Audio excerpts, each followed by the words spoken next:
Hello, I'm Erica and I'm a Youth Services Librarian with the Deschutes Public Library. I'm here today to teach you how to make some mandala art using found nature, some paper, some paint, and a little bit of creativity. So mandalas are a type of symbol that use geometric patterns and shapes. So I've got a decorative pillow here as an example. You'll see that different shapes are repeated, often mirrored from one another. And we're going to make our own art with things that you can find on a walk outside, blades of grass, different leaves or flowers if you have them. I've got some examples here that I'll be using from my own garden outside. And then we'll need some paint. I went ahead and put a little bit of paint on a plate because I'm really messy and I thought maybe it was better that I did that before I made this video. So I'm using some purples, yellow, orange, blue, any kind of paint will work. I would suggest a washable paint, especially if you like to be very hands-on and messy, which this project can be. And you will need a piece of paper. I went ahead and cut this one in half just in case I needed another side. So, to get started, you're gonna take your blank piece of paper and you can choose whichever shape or leaf that you want to begin with. I'm gonna start with maybe a nice big one. And I like the way that this is shaped because it's very unique and it's got a little curve in there. And we're gonna take this and gently put it in one of the colors of paint. So I'm gonna maybe choose a nice blue here. And I just wanna make sure I get the surface of the leaf. Again, this can be a little bit messy.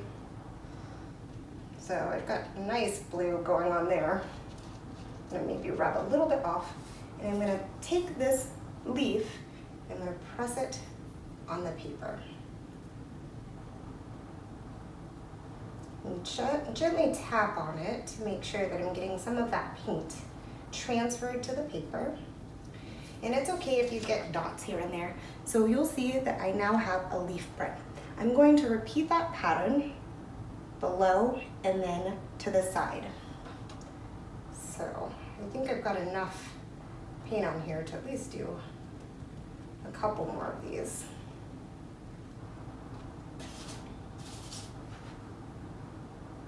And I want to make sure I keep the top in the same direction. So don't flip it upside down.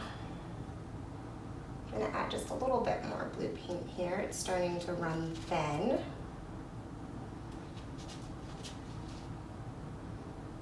And I want to make sure that that leaf is pointed to the top.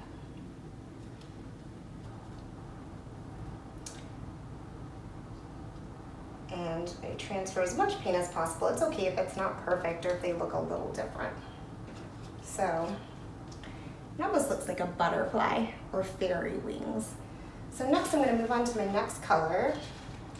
Maybe a good idea is to have a wet cloth or something to wipe your hands if you get a lot of paint on them. But I do not have that on me, so I'm going to work with what I have. For this one, I think I'm going to take a petal from one of my flowers. And I'm going to choose another color here, maybe orange. And it's nice to use a different color and you keep using that color as you repeat patterns. So I'm going to press this right here in the middle. And I'll show you what I did there. So it's there. Now I'm going to repeat this pattern around our original shape. And make it geometric, so that means it mirrors each other, it matches on all sides.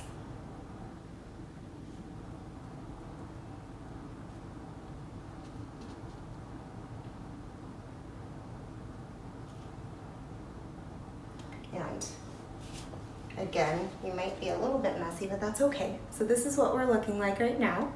And I'm going to pick another shape. So maybe a leaf or a petal here. I think I'm going to go a little bit smaller because I'm noticing I'm running out of room. If you're using a bigger piece of paper, you can make this as expansive as you'd like. So let's take one of these little guys. So I've got a little leaf, and I'm going to maybe choose a nice bold purple. So I'm going to use that, and I'm going to find a place. I'm deciding to put the petal tip in this way. So this time it's facing inwards, and I want to keep that consistent all the way around.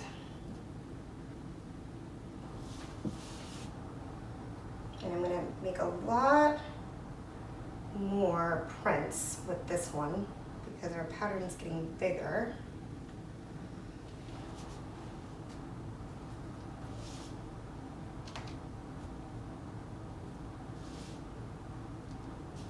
And also a little messier, and that's okay.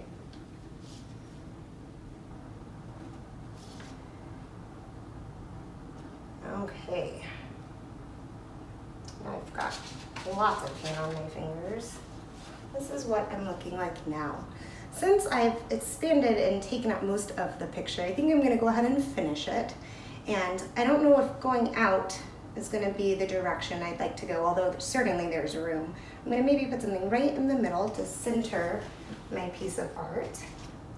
And I've got this little bud that will work perfect. I'm gonna take that, I'm just gonna do one center circle. And here is my final mandala piece. I'm gonna call it a colorful butterfly flower. But whatever you've made is just perfect. There's no right or wrong way to do this.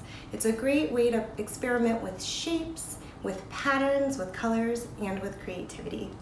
Thank you so much for joining me today. I hope that you've had a great, messy, creative time yourself, and we'll see you next time.